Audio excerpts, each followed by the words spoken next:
O envolvimento da igreja com a política. Estamos vivendo um momento pré-eleitoral no Brasil que nos leva a vários questionamentos.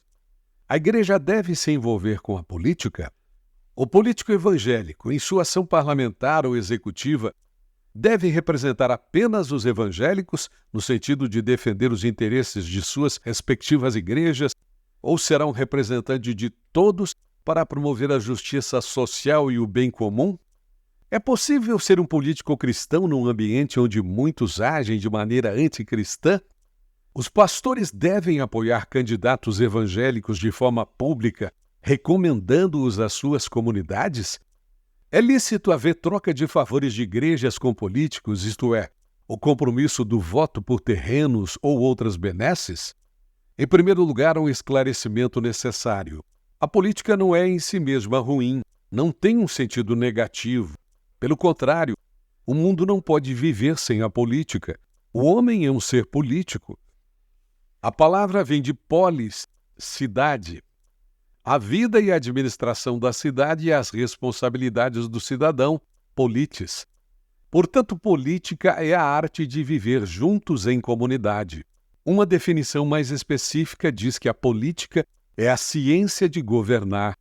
É a preocupação com o desenvolvimento e a adoção de políticas específicas que serão consagradas pela legislação, segundo John Stott no livro O Cristão em uma Sociedade Não Cristã.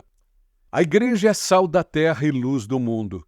Portanto, há de se ter seus membros espalhados por todas as atividades do município, do estado e da nação e em outros países. Como testemunhas de Jesus Cristo, devem agir por vocação, com integridade, sendo úteis no lugar para onde foram chamados. O político não é diferente. Deve sentir-se chamado por Deus para essa missão. O político sem vocação é um desastre.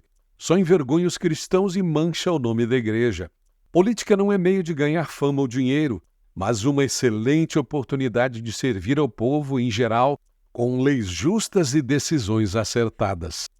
O político deve, antes de tudo, ser um homem ou uma mulher comprometido ou comprometida com o bem do próximo.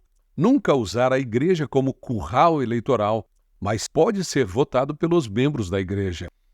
O político cristão deve ter as características do cidadão do céu expostas do Salmo 15, viver com integridade de coração, falar a verdade e praticar a justiça.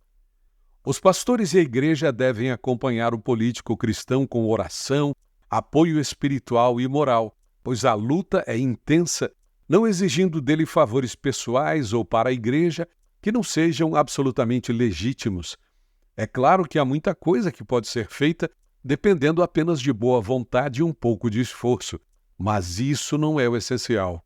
Não creio que evangélicos devem votar em candidatos só porque são evangélicos, mas que sejam capacitados, dignos, com bom testemunho dentro e fora da igreja, reconhecidamente honestos em suas atividades profissionais, públicas ou particulares, que reúnam condições de uma boa atuação, não apenas na área do assistencialismo, que é, de certa forma, a manutenção do paternalismo, do conformismo e do status quo, que vise ao bem comum na defesa de políticas que eliminem as causas da miséria. Candidatos que defendam políticas econômicas, objetivando uma distribuição mais justa da riqueza que cada vez mais se concentra num grupo menor e privilegiado de pessoas.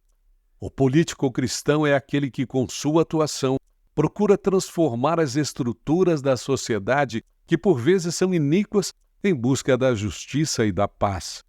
Parece que estou sonhando e estou mesmo.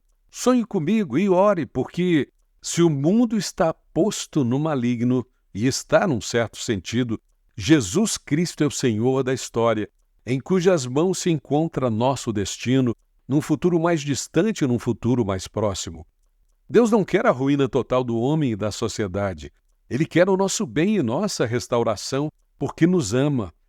O Senhor ordenou no tempo de Amós: afasta de mim o estrépito de teus cânticos, porque não ouvirei as melodias das tuas liras. Antes corra o juízo como as águas e a justiça como o ribeiro perene. Amós 5, 23 e 24.